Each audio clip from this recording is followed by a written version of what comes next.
one of the big races that are going to be taking place right here in our region is the second district, the second congressional district, currently held by Republican Jen Kiggans, who is a Republican there, obviously in the Virginia Beach area. And we have heard over the last several weeks, multiple people place their hats in the ring in order to challenge her in that.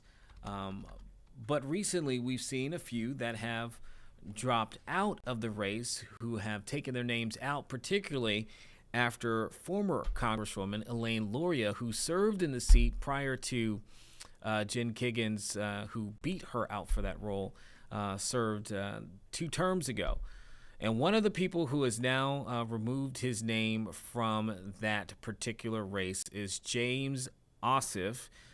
He is a Democratic candidate who had, again, put his name in for the second congressional seat. And he announced this morning that he will not be running anymore. He released a press statement just a few hours ago giving that notice.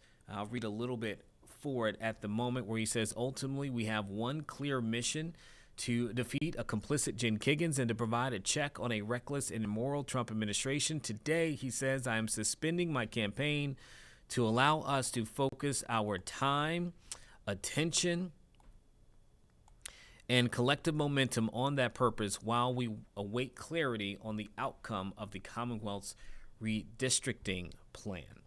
He says, we need to win. Each day that passes increases the stakes. We are less safe, less free, and hollowing out the promise of the country that we all love. So again, he is taking his name out of the race for that.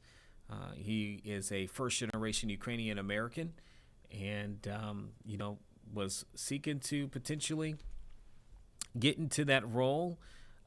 He is also a Navy vet. It says his Navy career began in Virginia Beach, and now he is stepping aside. Again, he says with the goal of them having one clear mission. And Sarah, I mean, he doesn't say it here, but you have to imagine, again, like I said before, this is maybe the second or third, I believe, person who had placed their hat in the ring for this race, who has now kind of stepped aside.